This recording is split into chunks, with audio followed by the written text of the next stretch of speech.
everybody, and thanks once again for joining us on the Westwood Living Podcast Network. Tom Leyden with you, and I am joined today by Sofia Travayiakis. How are you? Good. Thank you for having me, Tom. Yeah, it's great Appreciate to be it. in your office. It's beautiful. I love the artwork on the wall, and you work, you basically run your own business working with CrossCountry Mortgage, but you are Team Sofia. Is that the best way to describe it?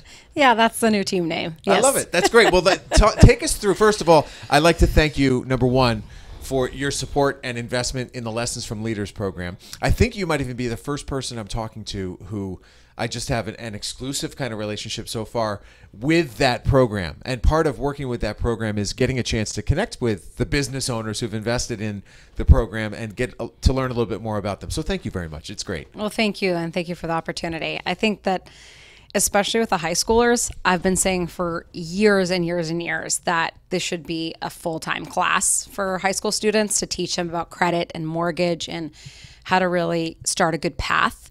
I remember I started doing mortgages when I was 18.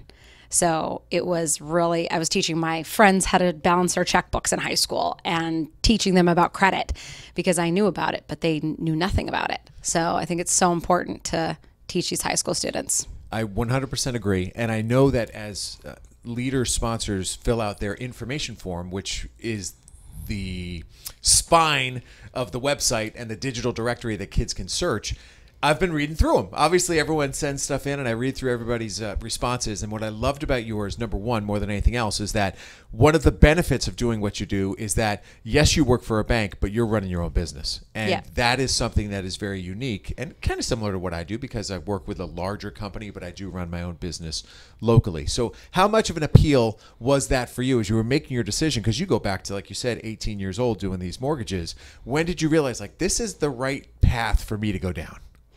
Yeah, I think I was starting my career in education. I thought when I was a senior in high school, hey, I want to become a teacher and was on the teaching path. That's what I was aiming towards.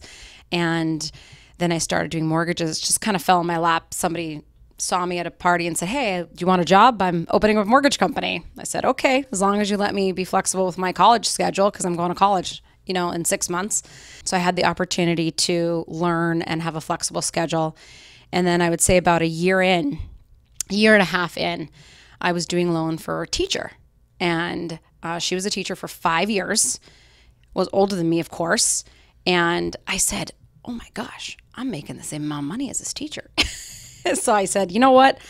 I love this job. I was really started loving it and loving just helping people and buying houses, and really started enjoying the real estate side as well. So I said, you know what? I'm going to change my career to business. So I switched out of the pre-education in college and moved to business school and bought my first house when I was 20. Wow. So that's just a great reminder that whatever decision you make when you enter the college years isn't your final decision. And there is the ability to pivot. And to that end, you've had to pivot in this profession so many times, even in the last 20 years, because of what has happened around us. 2008, 2009, what we're seeing currently with these mortgage rates going sky high. What is the key to surviving and thriving in an ever-changing environment that you work in? Yeah, I mean, in this business, I grew up in Salt Lake City, Utah, so I didn't grow up in Boston. So when I moved to Boston in 2004, I had to start up my business over again. So from start. So I had to start again. So it's been 20 years here now, and they're coming on to the 20th anniversary in the summer. And so I had to start over. And I think the thing that it doesn't come easy. And a lot of, when you're young, you think you make money fast and easy. And my 13-year-old just asked me the other day, Mom, if I make $300,000 a year and, I'll be a millionaire pretty fast. I said, wait, but you have to see what else comes with that. And you have taxes to pay so when you're young, you don't realize everything else that comes with it. But I think that you have to be ever evolving in any career, in any job, but you have to work hard. What's been the most challenging era? Because I look back, obviously, to the end of the 2000s decade, and that was insane with the housing bubble bursting. Even now, I might rank as number 2 because people are kind of afraid to move. What am I going to do? Even if I sell my house at a high rate, or at a profit, where am I going to go? And does it benefit me because the rates right now are so high? So what's the advice you're giving people right now, and how have you persevered through these really tumultuous eras? Yeah, I would say in this business, and anybody that is a business owner, when you're 100% commission, you're running your own business, and learning how to manage and budget and keep money on the side when it is the good years, so that you can have it to ride out the bad years. And that's really, it's not easy to do, and it's easier said than done, but you have to do that. Keep your debt down, try to not carry a lot of debt. So when it is those low years, you're not, stretching yourself very thin. Who were among your mentors, people who you leaned on for advice, that their counsel was very important to you? It's my dad. My dad was, an immigrant from Greece. He really was, he never liked to owe any money. So he taught me, you have to pay your bills on time. You have to have low debt.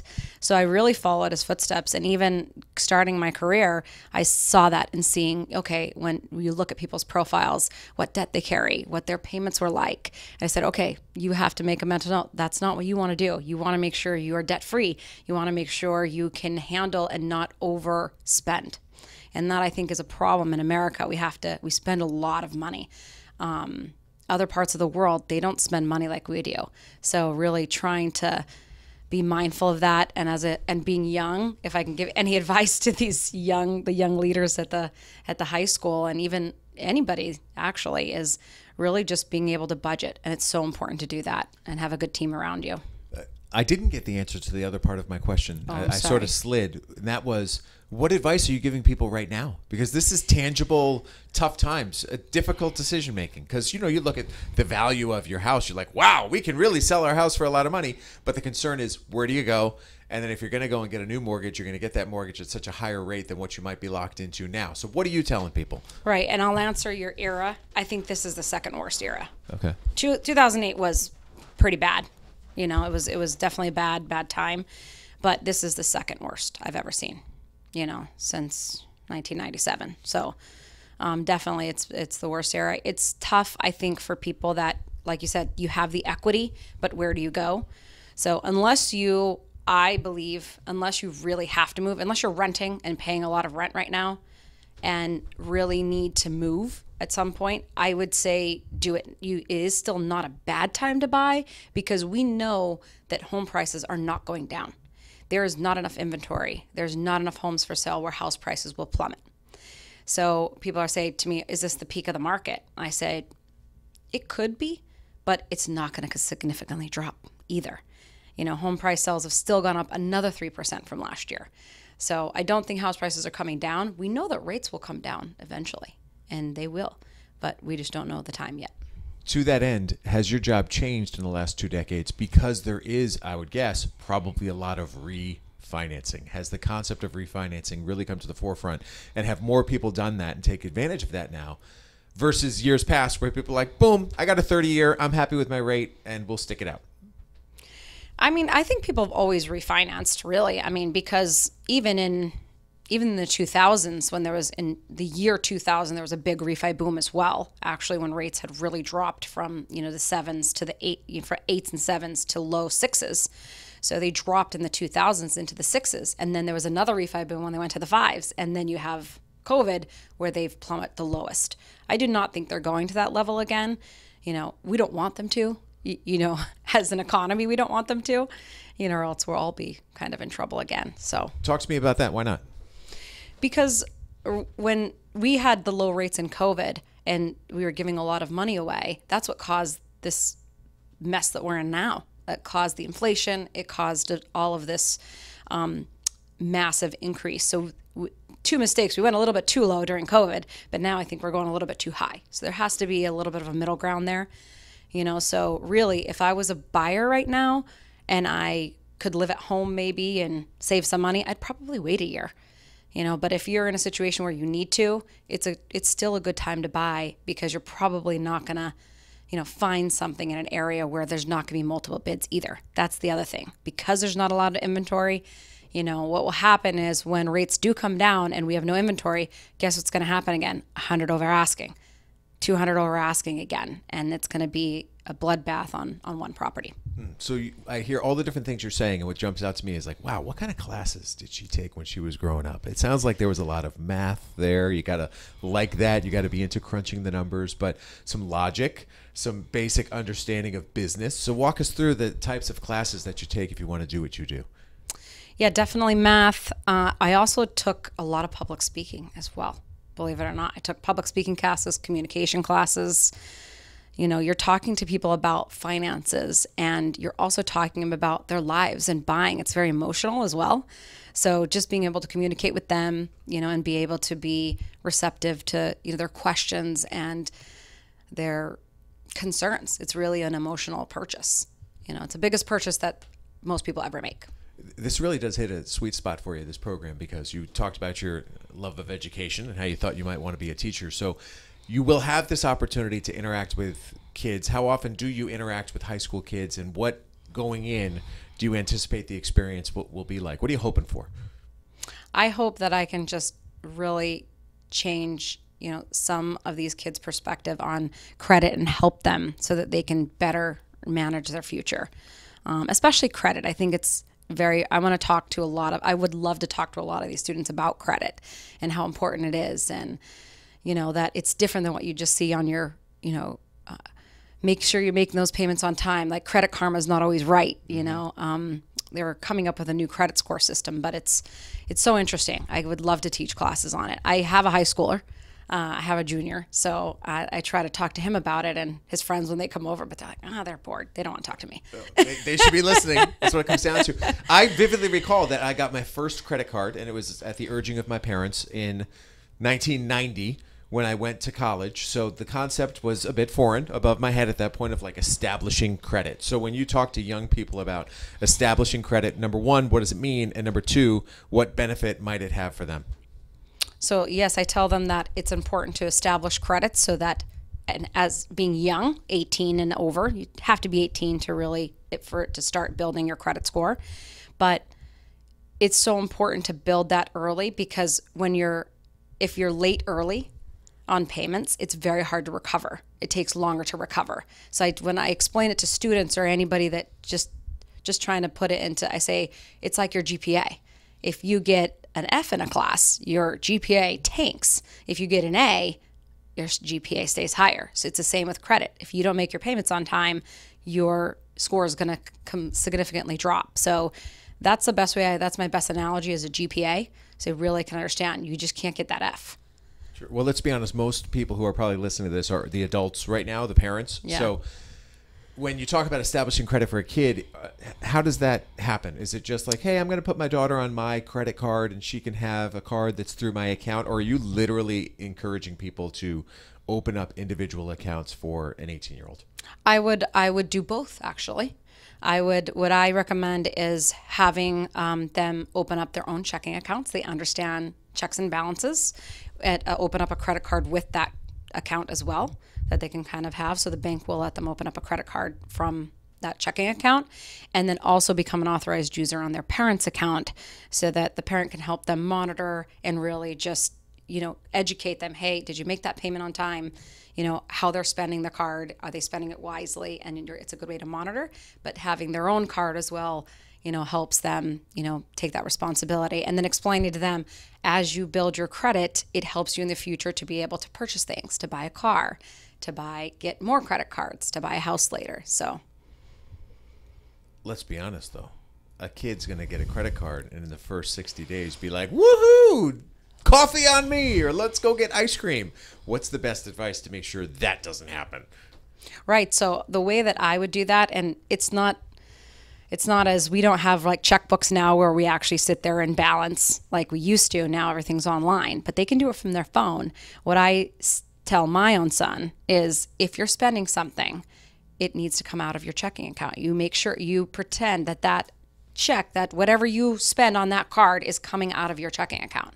So if you don't have enough in that account, you can't charge it. So I think it resonated. He won't charge more than what's in his account. We all need responsible parents to tell us how to do this kind of stuff. So how does somebody find you? Well, before I go there. Yeah. Future of your business individually. how many people do you have that work with you now, and where do you see yourself 5 years from now? I have 2 loan officers that are under me, and I have a processor and an underwriter that work on my team. I have an all-women team, it's awesome. I love it.